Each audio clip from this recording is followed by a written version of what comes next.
Hello friend, आज के हमारे वीडियो का टॉपिक है फाल्कोन 1696। फ्रेंड, ये वही गाड़ी है जो कुछ दिन पहले हमने वाइट फैन के पंखे के तार टूट गए थे फैन बेल्ट की वजह से, और हमने उसे रिपेयर किया था। और उसी गाड़ी में 1696 आ रहे थे, तो हमने 1696 का जो भी वर्क था उस वीडियो में नहीं करा था, ताकि हमारी वीडियो ज़्यादा लंबी ना जाए। तो आज हम 1696 कोड के ऊपर बात करते हैं कि 1696 कोड अगर आता हो तो उसमें क्या क्या वर्क करा जाएगा। तो चलिए देर ना करते वीडियो को स्टार्ट करते हैं।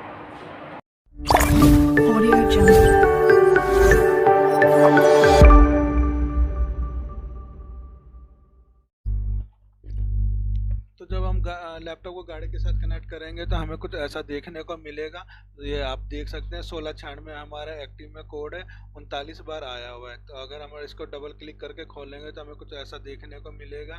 इसमें लिखा हुआ दिखाई दे रहा है sensor supply 5 volt below normal to ऊपर normal shorted to low source low voltage detected sensor supply number 5 circuit in the OM harness, यानी हमारी जो वायरिंग है उसमें 5 वोल्ट का सप्लाई वायर कहीं पे शॉर्ट हो रहा है। इसके कहने का मतलब है। तो फ्रेंड, इसके जो हम 1696 आने के जो मेन रीजन है वो हम सिंपल भाषा में समझने की कोशिश करते हैं। तो अक्सर हमें देखने को मिला है जो हमारा ये 1696 कोड होता है, ये 3 मेन चीज़ों की वजह से आता है। अगर एक हमारा एक्सीलेटर पैडल का सेंसर जो होता है वो अगर ख़राब हो या शॉर्ट हो अंदर से, तो हमें ये 1696 कोड देखने को मिलेगा। दूसरा, हमारा जो विस्कस फैन है उसकी वायरिंग या वो विस्कस फैन ख़राब हो, जिसकी वजह से हमें 1696 कोड देखने को मिलेगा। तीसरा, हमारा जो यूरिया वाला डोजर यूनिट है उसकी वायरिंग में प्रॉब्लम हो, 5 वोल्ट सप्लाई में प्रॉब्लम हो, या उसके अंदर का कोई सेंसर जिसमें 5 वोल्ट सप्लाई जाती है उसमें कोई प्रॉब्लम हो, तो हमें 1696 कोड देखने को मिलेंगे।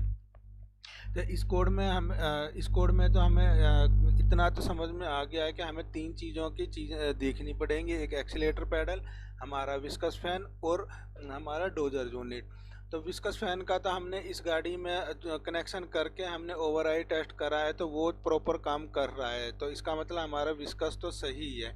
बाकी अब 2 चीज़ें बची हैं, हमारा एक्सीलेटर पैडल और डोजर यूनिट। तो चलिए देखते हैं हम इन दोनों में से क्या मिलता है। क्योंकि ये तीनों चीज़ें हमें इसलिए चेक करनी पड़ेंगी। हमारा एक वायर होता है जो 5 वोल्ट सप्लाई का होता है, जो हमारे विस्कस फैन में भी आता है, एक्सीलेटर पैडल में भी जाता है और हमारे डोजर यूनिट में भी जाता है। तो इसलिए ही हमें ये तीनों चीज़ें चेक करनी पड़ेंगी, क्योंकि यही वायर कहीं शॉर्ट हुआ है या उसके अंदर की सेंसर शॉर्ट होने की वजह से जहाँ पर ये हमारा 1696 कोड आता है। तो चलिए हम एक्सीलेटर पैडल को और डोजर यूनिट को चेक कर लेते हैं, क्योंकि हमारा विस्कस ओवरराइड टेस्ट हो रहा है। तो हमारा जो फैन ओवरराइड टेस्ट था वो ओके था, हमारे विस्कस में की वायरिंग में या विस्कस में तो प्रॉब्लम नहीं है। तो इस फाल कोड में सबसे पहले हम ये एक्सीलेटर का जो कपलर है इसे हटाते हैं और देखते हैं हमारा वो कोड इनएक्टिव होता है या नहीं होता। लो हटाना इसको।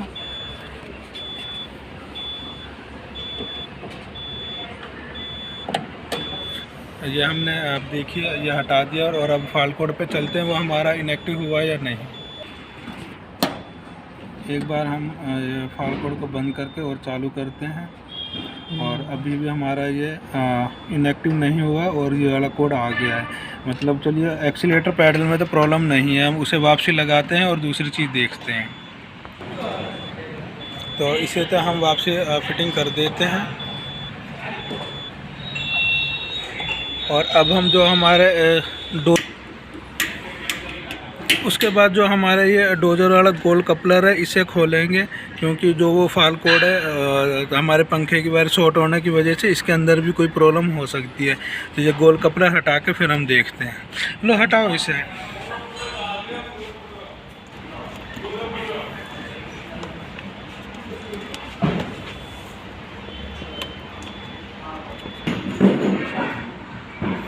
तो आप ये देखिए, ये हमने हटा लिया है कपला, और चलिए अब वहाँ पर चलते हैं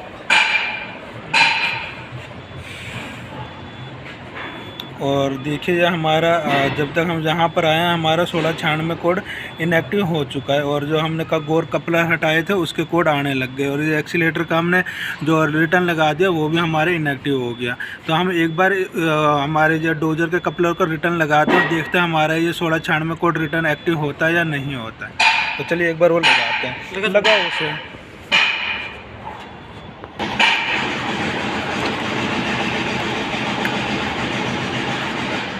तो आप देखिए हमने अच्छी तरह प्रॉपर इसको वापसी बैठा दिया है। तो अब वापसी देखते हैं हमें, तो ये देखिए हमारा ये 1696 कोड रिटर्न आ गया है। मतलब हमारा जो पंखे का वायर था उसमें 5 वोल्ट सप्लाई जो होती है एक डोजर पे भी आती है हमारे, तो उसके अंदर का जो कोई सेंसर है वो भी हमारा उड़ गया है। तो मतलब डोजर हमें खोलना पड़ेगा, उसमें कोई भी प्रॉब्लम है इसमें 1696 में। तो आप ये देखिए। तो चलिए डोजर का भी एक बार वर्क करते हैं, और इसको करने से पहले हमें एक बार वो कर लेते हैं, हमारा पंखा चेक कर लेते हैं हमारे पंखे में तो कोई प्रॉब्लम नहीं हुई है। तो उसके लिए क्या करते हैं, हम डोजर वाला कपलर हटा देते हैं ताकि हमारी ये सप्लाई सही हो जाए, और पंखा चेक कर लेते हैं। तो दोनों चीज़ें फिर इकट्ठी कस्टमर को बताएंगे। तो फ्रेंड जैसा अभी आपने देखा कि हमारी गाड़ी में जो 1696 आ रहा था उसमें हमें डोजर यूनिट की प्रॉब्लम मिली है। उसके अंदर जो 2 प्रेशर सेंसर होते हैं अक्सर हमें 1696 में उसी में ही शॉर्ट मिलता है। तो वो जो हमारे पंखे के वायर टूट रहे थे उसकी वजह से ही उसमें शॉर्ट सर्किट होकर वो ख़राब हो गए थे। तो डोजर के ऊपर हम वीडियो इसलिए नहीं बना पाए क्योंकि जो गाड़ी थी हमारी उसके अंदर टाइम का माल भरा हुआ था। तो कस्टमर को ने कहा कि हम गाड़ी खाली करके आते हैं उसके बाद करवाएंगे, तो वो नहीं बन पाई है। तो अगर वो गाड़ी रिटर्न आती है या हमारे पास कोई ऐसी और प्रॉब्लम से गाड़ी आएगी जिसमें हम डोजर रिपेयर करेंगे तो उसके ऊपर फिर हम वीडियो बनाएंगे। तो आज की वीडियो के लिए बस इतना ही। उम्मीद करता हूँ आपको वीडियो पसंद आई होगी। अगर पसंद आए तो वीडियो को लाइक कीजिए, शेयर कीजिए, सब्सक्राइब कीजिए और हमेशा खुश रहिए। मिलते हैं नेक्स्ट वीडियो में किसी और टॉपिक के ऊपर।